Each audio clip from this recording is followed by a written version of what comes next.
ভারতবর্ষকে বিব্রত করার পক্ষে যথেষ্ট হয়েছিল। এক হচ্ছে চিকেন স্নেক নিয়ে অনেক দিন ধরে একটু উস্কুস উস্কুস উস্কুস করছিল বাংলাদেশের মোহাম্মদ ইউনূসের সরকার, এবং তারা পাকিস্তানের মিলিটারি জেনারেল, ভারতের বাংলাদেশের মিলিটারি জেনারেল, তারা বিভিন্ন সময় চিকেন স্নেক আমরা সেভেন সিস্টার্স উড়িয়ে দেবো অনেক ডায়লগ দিয়েছিলেন না। সাম্প্রতিককালে একটা রিপোর্ট এলো লালমনিরহাট, যেটা ভারতীয় সীমান্ত থেকে 20 কিলোমিটার দূরে, সেখানে একটা নাভাল বেস মানে মিলিটারি এয়ার বেস তৈরি করার জন্য নাকি চীনকে বাংলাদেশ সরকার অনুমতি দিচ্ছে। অর্থাৎ চীনের মধ্যে মানে বাংলাদেশের মধ্যে চীন এসে অপারেট করবে, সেই এয়ার বেসটাকে ভারতের বিরুদ্ধে ব্যবহার করার চেষ্টা করবে। এরকম একটা রিপোর্ট, অফিসিয়াল নয়, খুব আনঅফিসিয়াল রিপোর্ট, কিন্তু সংবাদ মাধ্যম এটাকে ফোকাস করার চেষ্টা করছিল। সত্যি কি চিকেন নেককে বিব্রত করতে পারবে? আমি এই বিষয়টা নিয়ে সরাসরি গিয়েছিলাম ব্রিগেডিয়ার দেবাশিস দাসের কাছে, মানে দীর্ঘদিন ধরে ভারতীয় মিলিটারি ব্যবস্থার সঙ্গে যুক্ত এবং খুব সিনিয়র পজিশনে, প্রচুর মানে সেনাবাহিনীর কমান্ডকে তিনি মানে সেনাবাহিনীর বাহিনীকে তিনি কমান্ড করেছেন, নেতৃত্ব দিয়েছেন। সে মানুষটি কি বললেন আমি তাই সেটা আপনাদের কাছে শোনাবো। কিন্তু আরও একটা ডেভেলপমেন্ট বাংলাদেশের হয়েছে। মোহাম্মদ ইউনূস সম্প্রতি আমি সেটা দেখছিলাম যে চট্টগ্রাম ভিজিটে গিয়ে, চট্টগ্রাম নিয়ে তাদের একটু সমস্যা আছে, সেই চট্টগ্রামে ভিজিটে গিয়ে সেখানে প্রেসের সামনে একটা বক্তব্য রেখেছেন। বক্তব্যটা হচ্ছে যে এই চট্টগ্রাম বন্দরকে সামনে রেখে ওদিকে ভুটান, নেপাল, বাংলাদেশ এবং সেভেন সিস্টার্স, ভারত নয়।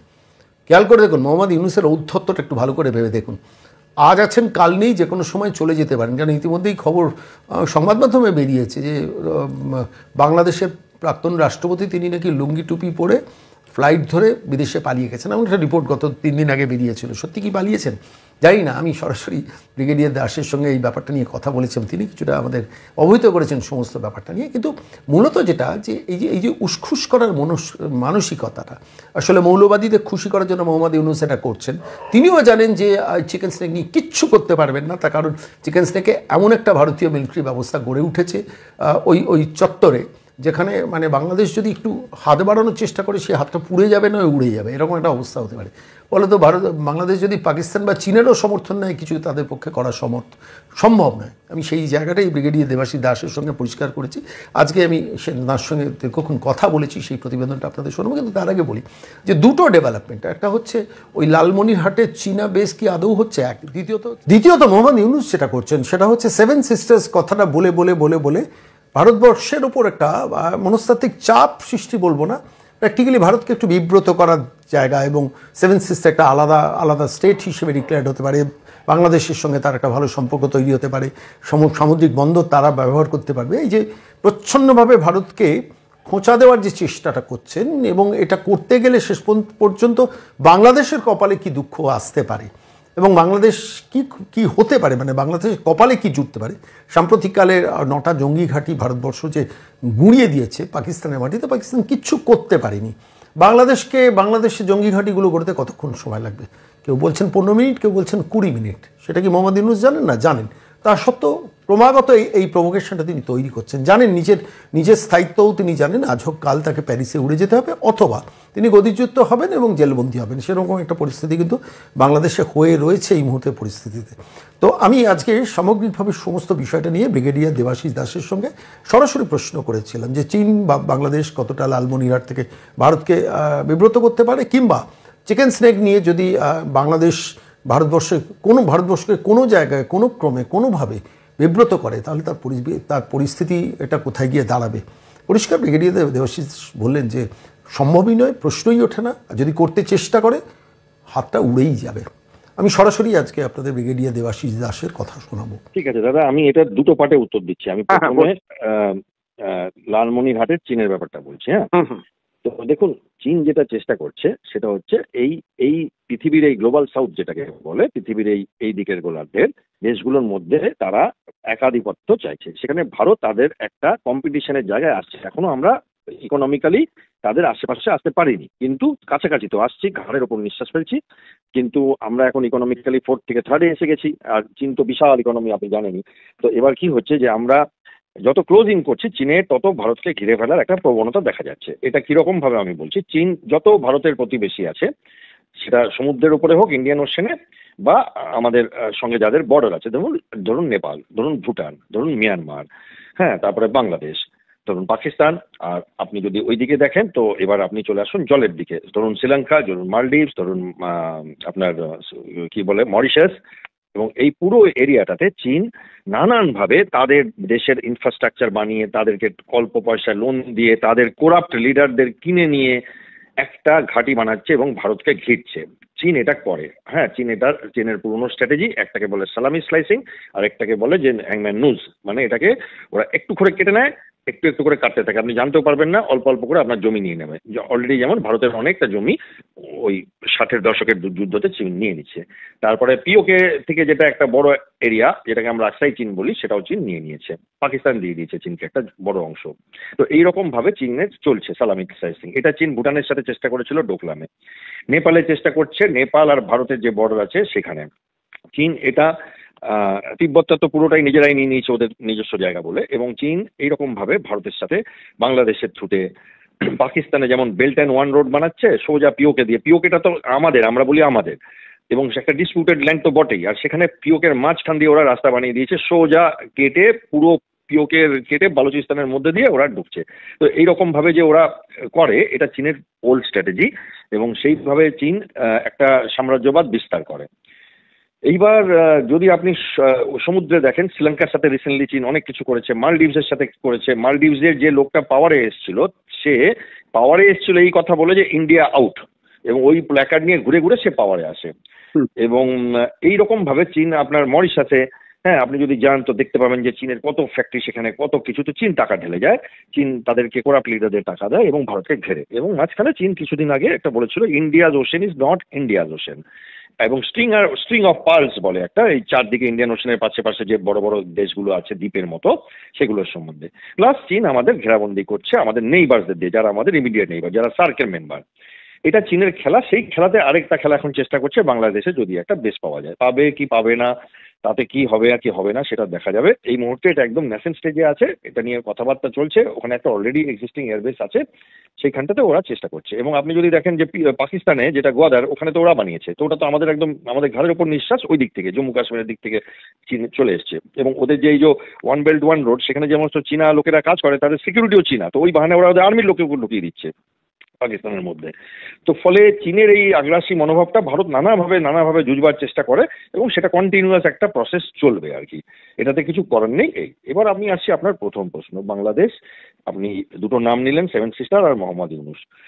এইটাতে আমি বলি প্রথম কথা, মোহাম্মদ ইউনুস সরকার আসার পর থেকে ওনারা নানানভাবে, পলিটিক্যালি কোনো লোকাল পার্টি বললো সেটা না, আমি বলছি সরকারের তরফ থেকে নানানভাবে আমাদের হুমকি, প্ররোচনা, উস্কানি দেওয়া হচ্ছে। এটা কেন দিচ্ছে? কেউ কোনো অদৃশ্য শক্তি আছে, সেটা চীন হতে পারে, সেটা আমেরিকাও হতে পারে। এবং মোহাম্মদ ইউনুস যখন ক্ষমতায় আসেন, তারপর থেকে একজন ওনার খুব কাছের উপদেষ্টা, যাকে উনি আমেরিকাতে সবার সাথে ইন্ট্রোডিউস করেছিলেন দ্য ব্রেন বিহাইন্ড বলে আর কি, এই শেখ হাসিনাকে বিতাড়িত করার, সেই ছেলেটি একটি ম্যাপ লাগায় বৃহত্তর বাংলাদেশ বলে, এবং ভারতের গভর্নমেন্ট অফ ইন্ডিয়া ওটাতে বলছে যে একটু সামলে যাও তোমরা, সঙ্গে সঙ্গে ম্যাপটা ডিলিট করা হয়। তিনি কিন্তু ওই ভদ্রলোকের তখন পোস্ট ছিল ভারতবর্ষের যেটা অমিত শাহের পোস্ট, মানে উনি he was one of the closest minister to the chief adviser of the government of Bangladesh, number one. Number two, একজন মেজর জেনারেল আছে, উনি রিসেন্টলি এইসব নিয়ে হিন্ট করেছেন, চিকেন নেক নিয়ে। ইউনুস নিজে কথা বলেছেন চিকেন নেক নিয়ে এক দুবার, এবং এছাড়া উনি সেভেন সিস্টার নিয়ে চীনে দুবার কথা বলেছেন। একবার কিছুদিন আগে যে ওনারা ট্রেড করতে চান, এবং সেই কথার সময় উনি আরেকটা কথা বলেছিলেন যে এইদিকে we are the only guardian of the oceans, তার মানে সমুদ্রের একমাত্র অভিভাবক ওনারা। তো এই কথাটার মধ্যে অনেক হিন্ট আছে দাদা, যে আমি তোমাদের সাথে মিলে এই ভারতবর্ষকে দেখাবো যে আমরা সমুদ্রের যা ইচ্ছে করবো, এরকম একটা ব্যাপার।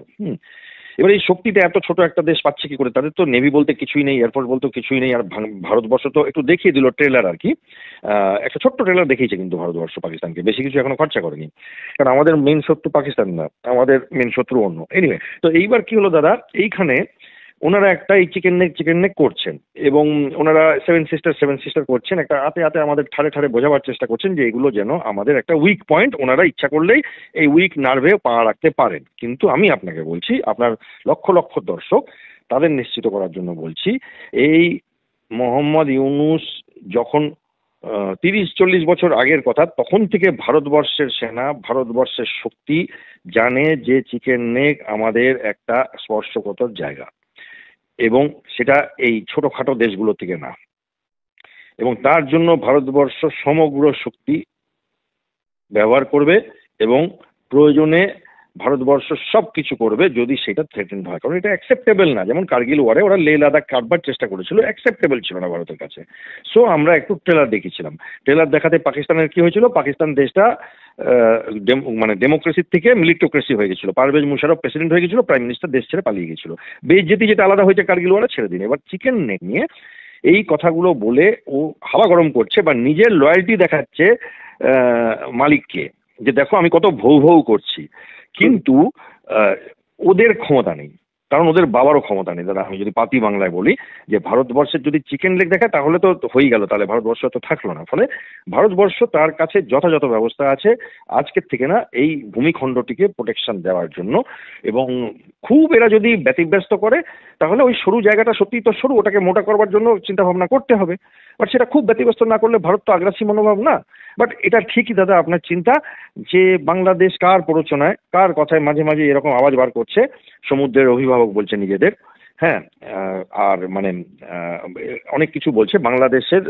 এখন আমি যেটুকুনি বাংলাদেশ বুঝি, দেখুন ওদের যে উপদেষ্টা মন্ডল আছে আমি তো জানি যে তার 70-18% নাকি বিদেশের পাসপোর্ট হোল্ডার, এবং সবাই নাকি পালাবার জন্য তৈরি হয়ে আছে। রিসেন্টলি রাষ্ট্রপতিও পালিয়েছেন শুনলাম, হ্যাঁ, এবং শুনছি যে একদম সেই ঘাট বুড়োটা সেও নাকি পালাবে 2-1 দিনের মধ্যে আর কি, মানে কিছুদিনের মধ্যে। মানে বাংলাদেশের রাষ্ট্রপতি পালিয়ে গেছে? হ্যাঁ, তো বাংলাদেশের রাষ্ট্রপতি নিয়ে তো শুনলাম নাকি, আমি জানি না, আপনি চেক করে নেবেন যে থাইল্যান্ড না ইন্দোনেশিয়া কোথায় চলে গেছে, খুঁজে পাওয়া যাচ্ছে না, রাত দুটোই চলে গেছে নাকি, হ্যাঁ, আব্দুল হামিদ। এবং আপনি ওটা একটু চেক করে নেবেন, এবং এটা নিয়ে খুব বাংলাদেশে হাসাহাসি হচ্ছে, এবং 3-4 জন লোককে নাকি চাকরি হচ্ছে, মানে গেছে নাকি, তাদের শুনছি যে নাকি যেহেতু ওরা নাকি পালাতে সাহায্য করেছে।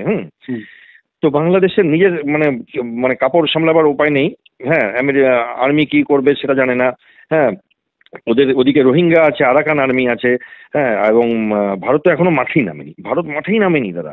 ভারত একটা এক্সারসাইজ করেছে, সেটা নিয়ে কত খবর হচ্ছে বাজারে, যে ভারত ওখানে কি করছে বড় বড় ডিফেন্সের ব্যাপার নিয়ে, বিকজ ভারত এখনো পাত্তা দিচ্ছে না যে ঠিক আছে ঘো ঘো করছে, করুক আর কি না, আমরা আমাদের মতো করে থাকি, হ্যাঁ। কারণ ভারত কম্পিটিটর মনে করে না আর শত্রুও মনে করে না। বাট এই ইন্টারিম যে সরকার চালাচ্ছে এরা একটা কারণ নির্দেশে অনেক আওয়াজ করছে নিজেদের মনিবকে খুশি করবার জন্য, যে দেখো আমরা কত ভারত বিরোধী কথাবার্তা বলেছি, এবং এতে সম্পর্কটা বিষিয়ে যাচ্ছে। ভারত 2-3 বার ওয়ার্নিং দিয়েছে, এমন না যে দেয়নি, বাট এখনো মারাত্মক কিছু করেনি। এরা জেল খাটা, টেররিজমের নামে জেল খাটছে এমন আসামিদের বেকসুর খালাস করেছে, যারা ভারতের বিরুদ্ধে এক্সপ্লোসিভ আনছিল উলফারকে সাহায্য করবার জন্য। এরা পাকিস্তানের জাহাজ একটা নিউট্রাল কান্ট্রিতে চেক করা হতো আগে, জেনারেলি সিঙ্গাপুর বা আপনার শ্রীলঙ্কাতে, সেইটা বন্ধ করেছে, ডাইরেক্ট করেছে। পাকিস্তান জেনারেলদের আমাদের চিকেন নেক এরিয়াতে ঘুরিয়েছে, ওদের জেনারেলরাও পাকিস্তানে গিয়ে করেছে, অনেক মাখামাখি করেছে। এখন পাকিস্তানের যখন 8টা বড় বড় এয়ারফিল্ড ধ্বংস হয়ে গেছে, তখন ওরা একটু যাওয়া আসাটা বোধহয় বন্ধ করেছে আপাতত আর কি, না, কারণ বুঝতে পারছে না যে কি হতে পারে তাহলে ওদের, হ্যাঁ, একটু বোধহয় মাথায় সুমতি হয়েছে। বাট এই শয়তানি বুদ্ধিগুলো চলতে থাকবে, এবং এর জের কিন্তু অনেক দূর পৌঁছাবে। বাট ভারত এটা নিয়ে যে প্রচন্ড ভয় পেয়ে আছে তা না, কারণ ভারতের এই কনসার্নটা ছিল দাদা, আমরা যখন ছোটবেলায় আর্মি জয়েন করেছি তবে থেকে দেখছি এই ব্যাপারে। আমার আপনার কাছে একটু স্পেসিফিক এটা নিয়ে এই প্রশ্নটা দিয়ে শেষ করবো, যেটা হচ্ছে যদি মানে এই চিকেন স্নেক কিংবা এই 7 সিস্টার নিয়ে ইউনূস সাহেব আর বেশি বাড়াবাড়ি করার চেষ্টা করেন, কপালে কি বাংলাদেশের দুর্গতি আছে? ওয়ান শটে বলা যাবে? দাদা বাংলাদেশ তো কারো ক্ষমতার জন্য, বাংলাদেশ তো আমাদের মিলিটারি কম্পিটিটর না, বাংলাদেশ পৃথিবীতে কারোরই মিলিটারি কম্পিটিটর না, হ্যাঁ, বাংলাদেশ কিছুই কম্পিটিটর না কারো আর কি, হ্যাঁ। এবার কি হচ্ছে দাদা, যে আমরা বাংলাদেশকে শত্রু মনে করি না, আমরা বাংলাদেশকে আমাদের সন্তান মনে করি, কারণ আমরা গিয়ে ওখানে ফ্ল্যাগটা উড়িয়ে দিয়ে এসেছিলাম যে নাও, তোমাদের খুব কষ্ট দিয়েছে পাকিস্তান খান সেনারা, তোমাদের খুন করেছে, ধর্ষণ করেছে তোমাদের মেয়েদের, এবং তোমাদেরকে খুব মেরেছে টেরেছে, তো নাও বলে আমাদের জেনারেল মানেকশা গিয়েছিলেন, তা আমাদের সেনাবাহিনী গিয়েছিল এবং নিয়াজিকে সই করেছিল, পাকিস্তান লিখে দিয়েছিল যে আর কোনোদিন করবো না, আবার করছে, এবার লিখে দিয়েছিল আর কোনোদিন করবো না, ভুলে হয়ে গেছে, এবং 93,000 সৈনিকের সাথে নিয়াজি জেনারেল জে সরোরার কাছে আমাদের সারেন্ডার করেন। তো এইখানে তো কোনো মুক্তিযোদ্ধা বা কেউ ছিল না, এই সারেন্ডার ডকুমেন্টটা পাকিস্তান খান সেনা আর্মি যারা বাংলাদেশের, আমি পরিষ্কার ভাষায় বলছি, যারা বাংলাদেশদের খুন করছিল, সাধারণ মানুষকে রেপ করছিল, মেয়েদের, তাদের ইন্ডিয়ান আর্মি গিয়ে সেই খান সেনাদের পেটায় এইসব করবার জন্য, এবং তখন পাকিস্তান আর্মি ইন্ডিয়ান আর্মিকে সারেন্ডার করে। ওই ফটোটাতে আপনি কোনো বাংলাদেশের কোনো মিলিটারি বা কেউ নেই, আমি তো দেখিনি, আপনি দেখে নেবেন যে এই ফটোটা নেটে ঘোরে আর কি, হ্যাঁ, সারেন্ডার ডকুমেন্টের। এইবার হচ্ছে কি, বাংলাদেশ সেটা ভুলে যেতে চাই।